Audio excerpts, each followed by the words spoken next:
Cerita dimulai dengan seorang pria bernama Kwan, di mana dulu ia pernah meraih gelar juara nasional taekwondo, namun kini hidupnya berubah total.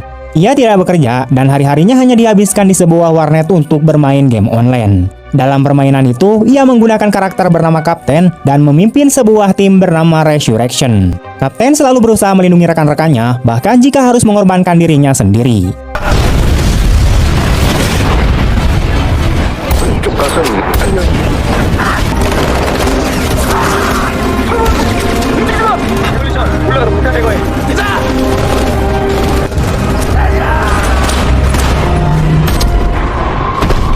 Pada suatu misi di dalam game, diumumkan hadiah besar senilai 300 juta won bagi siapapun yang bisa menyelesaikannya. Tugasnya tampak sederhana, yaitu mengembalikan sebuah ponsel. Setelah berhasil menuntaskan misi itu di dunia virtual, Kwan justru mendapati ponsel tersebut benar-benar ada di dunia nyata, tertinggal di dekatnya di warnet. Tak lama kemudian, ponsel itu pun berdering. 여보세요? PC방이죠. 제가 깜빡하고 폰을 놓고 와서요. Ketika diangkat, terdengar suara seorang wanita yang mengaku pemiliknya. Wanita itu memohon agar Kwan mau mengantarkan ponselnya ke rumah, bahkan menawarkan sebuah imbalan. Awalnya si Kwan ini ragu, tetapi pada akhirnya ia pun OTW. Sesampainya di rumah wanita itu, ia mendapati pintu dalam keadaan terbuka. Dari dalam kamar mandi, sang pemilik ponsel meminta Kwan untuk meletakkan ponsel di meja saja dan mengambil uang yang sudah disiapkan. Sebelum pergi, Kwan sempat berpesan agar ia jangan membiarkan pintu rumah terbuka karena hal itu sangatlah berbahaya. 촬영중이거든요. 저기요, 여기 문 열어놓으면 위험하니까 꼭 잠가요. Keesokan paginya, hidup Kwan pun berubah drastis. Polisi mendadak menyerbu rumahnya dan langsung menangkapnya. Ia dituduh melakukan pembunuhan terhadap wanita yang ponselnya diantarkan semalam. Kwan pun kaget bukan main karena ia tidak melakukan hal sekeji itu. Namun, bukti-bukti kuat justru memberatkannya. Darah korban ada di tangannya, pisau pembunuh ditemukan di kamarnya, sidik jari serta DNA-nya terdeteksi di rumah korban, di mana rekaman CCTV juga memperlihatkan dirinya, bahkan sampel air maninya juga ditemukan di lokasi. Tuduhan lengkap menyebutkan bahwa Kwan memperkaos korban 2 kali lalu menusuk leher dan perutnya hingga almarhum. Dalam hitungan jam, kasus ini pun menyebar luas. Publik kemudian murka mencap Kwan sebagai pelaku kejahatan yang sangat biadab. Ibunya yang mendengar berita itu segera ke kantor polisi namun tak diizinkan untuk bertemu. Beberapa waktu kemudian, ibunya hanya bisa membagikan selebaran di jalan, menyatakan bahwa anaknya tidak bersalah dan hanyalah korban kambing hitam. Sayangnya, masyarakat sudah terlanjur percaya bahwa Kwan ini bersalah, bahkan menghina sang ibu. 양심도 없이 그것도 자식 새끼라고. 재판부의 중형 판결이 불가피할 것으로 보입니다. Dalam keadaan terpojok, Kwan mendapat bantuan seorang pengacara bernama Min Seong-sang. Namun, Min sendiri awalnya ragu karena bukti yang ditampilkan terlalu kuat. Tak lama kemudian, sidang pun akhirnya digelar. Semua bukti dipaparkan di hadapan publik, disiarkan luas oleh media, dan mendapat tekanan besar dari masyarakat. Akhirnya, pengadilan menjatuhkan putusan, di mana Kwan dinyatakan bersalah dan dijatuhi hukuman penjara seumur hidup tanpa kemungkinan besar pembebasan bersyarat. 다음과 같이 판결한다. 피고인을 무기징역에 처한다. 상태의 게임 중독자는 현실과 게임 속 세계를 구별 못하거든요. Menurut hakim, gaya hidup Kwan yang pengangguran dan kecanduan game online membuatnya kehilangan akal sehat hingga sanggup melakukan kejahatan brutal.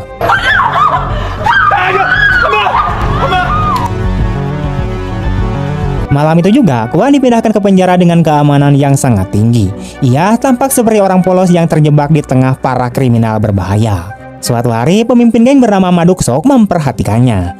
Ia memerintahkan anak buahnya untuk menyerang Kwan, sementara para sipir berpura-pura tidak nele alias tidak melihat.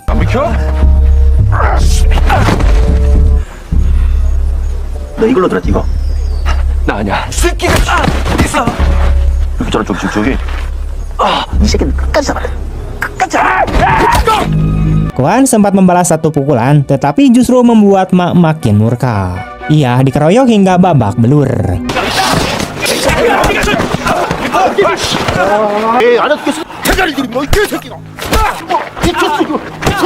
Saat para sipir akhirnya melerai, Ma memutarbalikan fakta dengan mengatakan bahwa Kwan yang lebih dulu menyerangnya. Akibatnya, Kwan dijatuhi hukuman 30 hari di sel isolasi.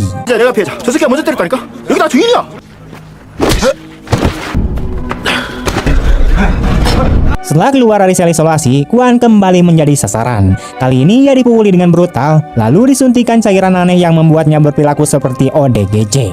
Ia menggigit tubuhnya sendiri dan mengalami siksaan mental. Sejak saat itu, hampir setiap hari Kuan menjadi korban penganiayaan.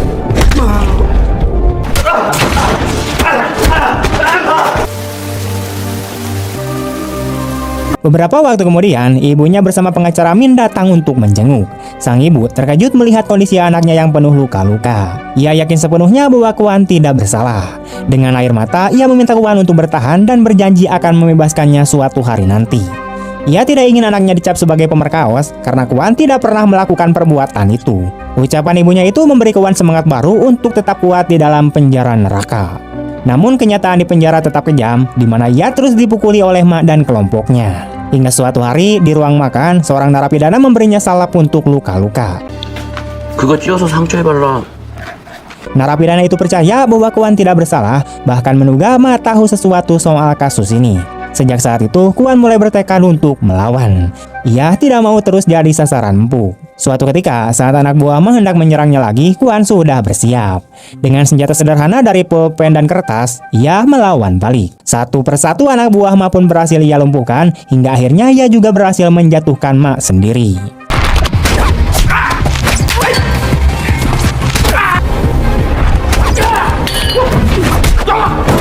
Keesokan harinya, pengacara Min kembali datang, namun kali ini membawa kabar buruk. Ia memberitahu bahwa ibu Kuan telah meninggal dunia. Min menyerahkan sertifikat kematian agar bisa ditandatangani untuk proses pemakaman. Lebih menyakitkan lagi, Kuan sama sekali tidak diizinkan untuk menghadiri pemakaman ibunya sendiri. Min kemudian menjelaskan bahwa setelah Kuan dijatuhi hukuman, ibunya mengalami perlakuan tidak adil dari masyarakat. Ia dihina, dicaci maki, dan terus-menerus ditekan oleh kebencian orang-orang yang meyakini bahwa anaknya adalah seorang penjahat. Karena tidak sanggup lagi menahan penderitaan itu, ibunya jatuh dalam depresi yang sangat dalam hingga akhirnya memilih untuk mengakhiri hidupnya sendiri. Mendengar kabar tersebut, hati Kuan hancur berkeping-keping. Namun pada malam itu, ia bermimpi didatangi ibunya yang memeluknya erat seolah memberikan kekuatan.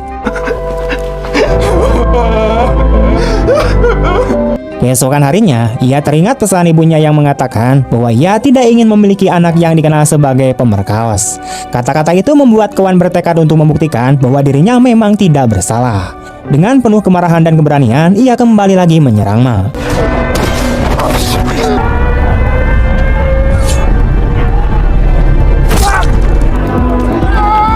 Namun saat para penjaga datang untuk menghentikan keributan, Kuan justru menusukkan benda tajam ke perutnya sendiri. Rupanya semua itu hanyalah bagian dari rencananya. Ia sengaja melukai dirinya sendiri agar bisa dibawa keluar menuju rumah sakit. Dalam perjalanan menggunakan mobil tahanan, Kuan tiba-tiba bangkit dan menyerang para penjaga. Ia menodongkan suntikan ke leher salah satu petugas dan memaksa mereka menyerahkan kunci borgol.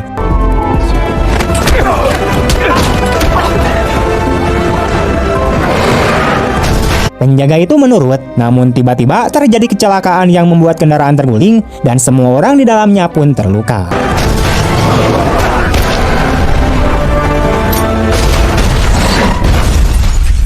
Beruntung Kuan berhasil selamat. Ia segera membuka borgol dan kemudian kabur. Salah satu penjaga sempat mengarahkan senjata ke arahnya, tetapi entah mengapa sang penjaga akhirnya menurunkan senjatanya, mungkin karena ia juga mulai menyadari bahwa Kuan memang tidak bersalah. Kuan pun kabur ke dalam hutan untuk bersembunyi. Ia mencuri pakaian untuk menyamarkan diri dan terus berlari menjauh. Beberapa jam kemudian, polisi mulai memburunya. Saat dalam pelarian, ia melihat sepasang kekasih yang mobilnya mogok di jalan. Mereka terburu-buru karena hendak ke bandara. Kuan membantu memperbaiki mobil mereka, dan sebagai gantinya, pasangan itu memberikan tumpangan kepadanya. Mereka sama sekali tidak tahu siapa Kuan sebenarnya. Listen, we really gotta go. We really have a place. Setelah sampai, mereka meninggalkan mobil itu untuk Kuan agar bisa dijual dan dijadikan uang karena mereka akan segera meninggalkan negara itu. Kuan kemudian membawa mobil tersebut ke kota dan memutuskan untuk menemui Mr. Min. Ia berharap sang pengacara bisa memahami keadaannya. Mr. Min lalu memberikan sebuah kalung, kenang-kenangan terakhir dari sang ibu. Ia berusaha menenangkan Kuan dengan mengatakan bahwa ia akan kembali memeriksa berkas-berkas kasus. Namun diam-diam, Min menelepon polisi dan membujuk Kuan agar menyerahkan dirinya. Menyadari rencana itu, Kuan segera melarikan diri sebelum polisi tiba. 없는데요? Tidak lama kemudian, ia masuk ke sebuah warnet dan membaca semua artikel tentang dirinya yang isinya hanyalah tuduhan dan kebencian. Namun kemudian, ia menemukan sebuah dokumenter yang menyebut bahwa dirinya hanyalah korban sebuah kasus rekayasa. Dokumenter itu menjelaskan betapa mustahilnya ia bisa memperkosa korban 2 kali dan membunuhnya hanya dalam waktu 3 menit. Film itu juga membongkar bahwa banyak bukti dalam kasusnya telah dimanipulasi. Setelah menonton, Kwon menarik napas panjang. Saat itu, ia sadar bahwa penulis dokumenter tersebut adalah seseorang yang dulu dikenalnya di dunia game online, yaitu Mr. Harry. Beberapa waktu kemudian, Kwon berhasil bertemu dengan Mr. Harry. Namun ternyata, sosok itu bukan pria, melainkan seorang wanita bernama Yeowol yang merupakan anggota dari tim game Resurrection, tim yang sama dengan Kwon di dunia maya. Yeowol memperingatkan Kwon bahwa pemilik kafe telah menelepon polisi sehingga ia harus segera pergi. Yeowol lalu membawanya ke sebuah tempat persembunyian rahasia di luar kota, tempat tinggalnya yang sederhana. Yeowol adalah seorang ahli komputer dan hidup dengan keterampilannya itu. Di sana, ia memasakkan makanan enak untuk Kwon. Hal itu membuat Kwon sangat bahagia karena setelah sekian lama di penjara, ia hanya terbiasa makan makanan sisa.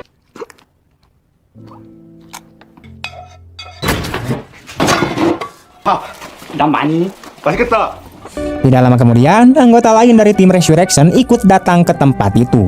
Mereka ingin membantu Kwon, sama seperti Kwon selalu membantu mereka di dalam permainan. Yeowol telah menyelidiki kasus Kwon dan menemukan banyak kejanggalan dalam bukti yang diajukan di pengadilan. Kini, sebagai sebuah tim, mereka bertekad membuktikan bahwa Kwon tidak bersalah. Penyelidikan mereka dimulai dengan memeriksa beberapa kasus besar yang sedang terjadi. Dari rekaman CCTV di berbagai lokasi, mereka menemukan keberadaan sebuah truk yang selalu muncul di tempat kejadian perkara. Yeowol menelusuri data kendaraan itu dan mengetahui bahwa truk tersebut terdaftar pada sebuah tempat rongsokan. Kwon lalu diam-diam pergi ke lokasi rongsokan itu. Di sana ia melihat 2 pria sedang mengangkat sebuah peti besar ke dalam kendaraan. Ia mengikuti mereka hingga sampai di sebuah gedung yang ternyata adalah rumah seorang artis terkenal bernama No Junyoung. Dari tempat persembunyiannya, Kwon menyaksikan bahwa isi peti tersebut adalah jasad No Junyoung.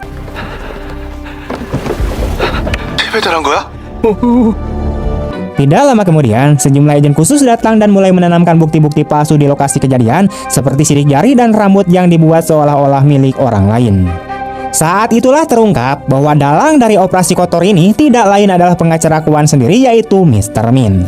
Sebenarnya, pelaku pembunuhan No Junyoung adalah putri dari seorang pengusaha kaya bernama Chu. Demi melindungi anaknya dari penjara, Chu memerintahkan anak buahnya untuk memanipulasi bukti dan mengalihkan tuduhan kepada orang lain. Setelah itu diketahui pula bahwa Mr. Min memiliki sebuah ruang rahasia di kantornya yang hanya bisa dibuka melalui sistem pengenalan wajah. Di dalam ruang rahasianya, Mr. Min menggunakan sebuah superkomputer dengan kecerdasan buatan canggih untuk mencari seseorang yang bisa dijadikan kambing hitam dalam kasus pembunuhan No Junyoung. Ia kemudian menemukan seorang wanita bernama So yang sama sekali tidak memiliki hubungan apapun dengan Junyoung. So hanyalah seorang wanita biasa yang hidup tenang, tidak tahu apapun tentang nasib buruk yang akan menimpanya. Tanpa sepengetahuan So, Min mengirim anak buahnya untuk masuk ke rumahnya, membuatnya pingsan, lalu mengambil sampel rambut, darah, dan air liur sebagai bahan bukti palsu yang akan dipakai dalam kasus Junyoung.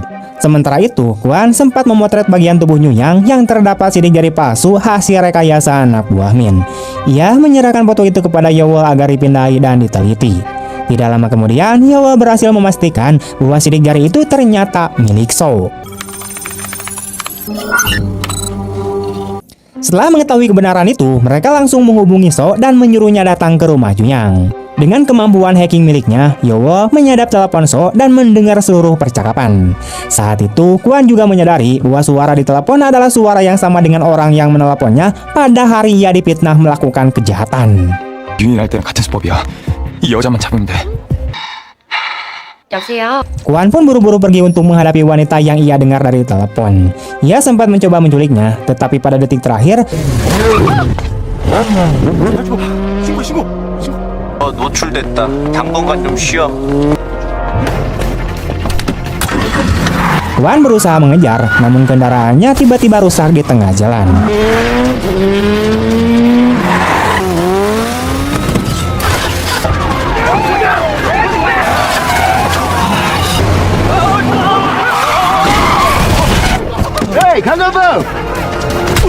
Di saat yang bersamaan, Ma bersama para anak buahnya muncul dan menangkap Kwan. Ternyata Ma sudah berhasil keluar dari penjara berkat ulah Min yang membebaskannya untuk memburu Kwan. Kwan kemudian dibawa ke sebuah gedung tua dan mulai disiksa habis-habisan oleh Ma. Dalam situasi genting itu, Yowo segera menghubungi tim SWAT dan membuat rekayasa skenario. Ia memanipulasi keadaan seolah-olah dirinya sedang disandra oleh Kwan dan meminta tim SWAT segera masuk untuk menyelamatkannya. Akan tetapi, dengan pengaruh besar yang dimiliki Min, ia memerintahkan agar tim SWAT segera ditarik mundur dari lokasi. Menyadari hal itu, Yowo berpura-pura berteriak putus asa melalui telepon sehingga tim SWAT yakin ada situasi darurat.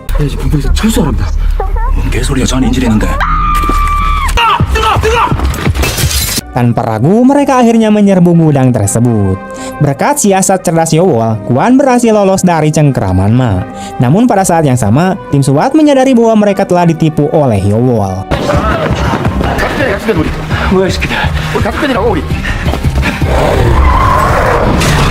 Beberapa saat kemudian, Yowo datang menjemput Kwan dengan mobil dan mereka melarikan diri bersama. Akan tetapi, Ma ternyata masih terus membuntuti mereka. 아까부터 귀신같이 따라붙네. Hal ini membuat Kwan curiga bagaimana Ma selalu tahu keberadaannya. Yowo lalu menggunakan sebuah radio detektor dan barulah mereka menemukan bahwa ada alat pelacak tersembunyi di dalam kalung peninggalan ibunya. Saat itulah Kwan sadar bahwa Min lah dalang dari semua penderitaan yang menimpanya sebab Min yang sebelumnya memberikan kalung itu kepadanya. Dengan begitu, Min selalu bisa mengetahui posisinya. Selain itu, terbongkar pula bahwa Min lah yang membebaskan Ma dari penjara dan memberinya perintah untuk mengejar serta menangkap Kwan. Menyadari hal itu, kelompok Kwan mulai membuat drone canggih untuk memindai gedung milik Min. Mereka menduga bahwa di dalamnya pasti tersimpan superkomputer dengan data seluruh penduduk negara. Dugaan mereka ternyata benar. Dari hasil pemindaian, terlihat jelas adanya komputer super canggih di gedung tersebut. Kwan kemudian masuk diam-diam dan mengacaukan operasi rahasia Min di dalam gedung itu. Ia menghancurkan semua bukti palsu yang ditanamkan di rumah Juyang. 현장이 엉망이 됐어요. 지문은 다 그냥 지워놓고. 얘 재밌네. Saat Min mengetahui hal itu, ia segera memerintahkan anak buahnya untuk membersihkan seluruh tempat dan membuat lokasi kejahatan baru di tempat lain. Akan tetapi, Kwan berhasil mengagalkan rencana itu dengan meledakkan pen yang mengangkut bukti palsu.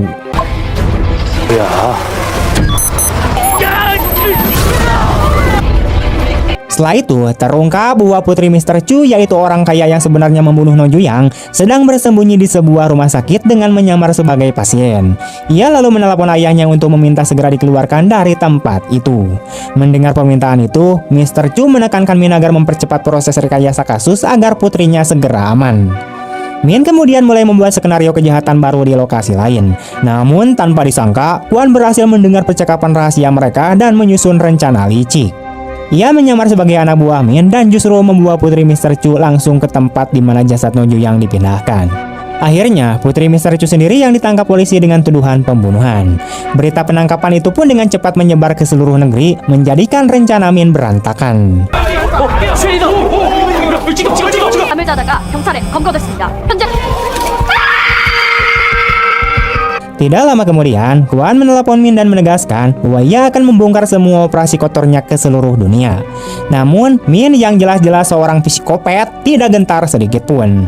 Justru ia merasa senang ada orang yang berani menantangnya. Ia mengatakan bahwa dirinya sudah bosan membuat rekayasa kasus karena terlalu mudah dan membosankan, tetapi berkat Kwan, pekerjaannya kembali terasa menantang. Saat Min melontarkan kata-kata gelo itu, Kwan tiba-tiba menutup telepon begitu saja, membuat Min sangat edan. 여보세요? 어머 저기가 싸가지 없이 어른이 통화하는데 통이 안 돼! 내가 말했잖아! Pada saat yang sama, Min tersadar ada sesuatu yang aneh di kantornya. Ia mendapati sekretarisnya sudah pingsan dan itu membuatnya sadar bahwa telepon tadi hanyalah pengalihan perhatian. Faktanya, Kwan sudah berhasil masuk ke dalam gedungnya. Min segera berlari ke ruang rahasianya, tetapi Kwan berhasil menangkapnya. Tanpa ampun, Kwan yang sudah dipenuhi murka Tuhan menghajarnya habis-habisan.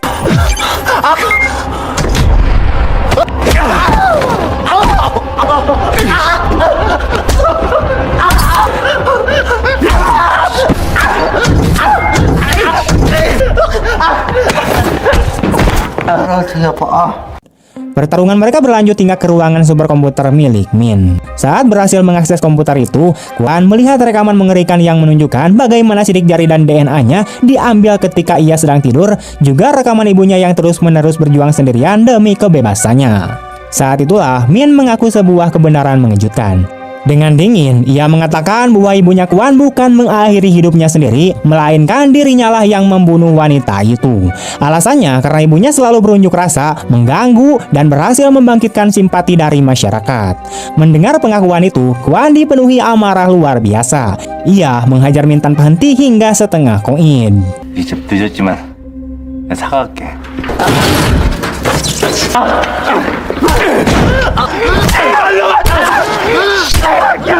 Setelah itu, ia mulai memindahkan semua data dari superkomputer Min ke flash disk milik Yowol. Namun di tengah proses transfer, Min kembali menelepon Kwon, di mana ia mengungkapkan bahwa anak buahnya yaitu Ma telah berhasil menemukan markas Yowol menggunakan pelacak yang ada di kalung.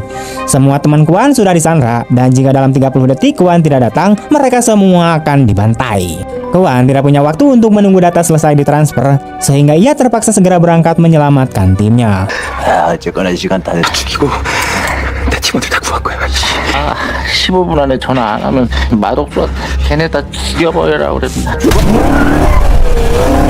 Min kembali menelepon, kali ini menambahkan bahwa setelah ini Yowol sendiri akan dijadikan target berikutnya. Ia sudah mengirim agen-agen khusus untuk mengambil DNA dan barang-barang pribadi Yowol sebagai bukti rekayasa baru. Di markas Yowol, Ma mulai menembaki salah satu anggota kelompok Kwon meski tembakannya meleset.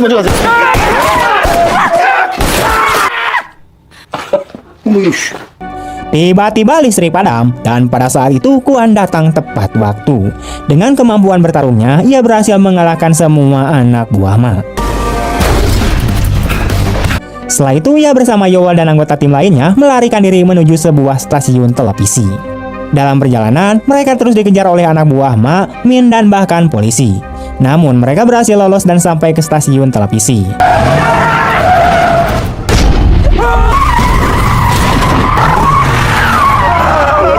Di sisi lain, Min sudah terlebih dahulu meretas semua saluran televisi untuk menayangkan fitnah bahwa kelompok Kwon adalah penjahat berbahaya.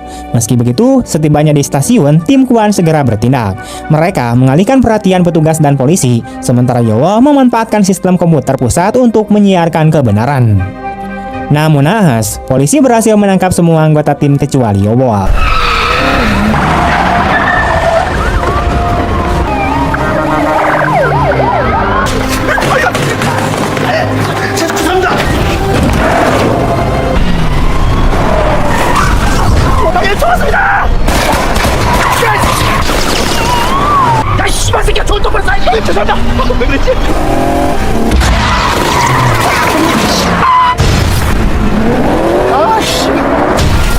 방송국 쪽으로 돌아오고 있습니다. 하우스 건유가 들어오고 있습니다. 아무래도 자수를 하려는 듯 보이는데요. Kwon sendiri terkepung di dalam mobil. Ia pun keluar dengan tenang, mengangkat tangan dan menyerahkan dirinya. Adegan itu ditayangkan langsung ke seluruh negeri, seolah menjadi kemenangan besar bagi Min. Tetapi tak lama kemudian, semua kebahagiaan Min berubah menjadi mimpi buruk. Ia menyadari bahwa flash disk Yowol telah berhasil mentransfer semua data penting dari komputernya. Dengan bukti itu, Yowol meretas seluruh siaran televisi dan membongkar kejahatan Min beserta semua kliennya. Dunia akhirnya melihat bagaimana Min merekayasa bukti dan menciptakan kasus palsu untuk menjebak orang-orang tak bersalah, termasuk kasus Kwon. Kebenaran itu membuat publik tersadar dan mendukung Kwon serta para korban lainnya. Sementara itu, Min mencoba melarikan diri dengan mobilnya, di mana ia baru menyadari bahwa kelompok Kwon sudah menyingkirkan setir mobil itu. Akibatnya, ia tidak bisa kabur dan akhirnya ditangkap. 지금 보신 모든 사건을 조작한 민천상입니다.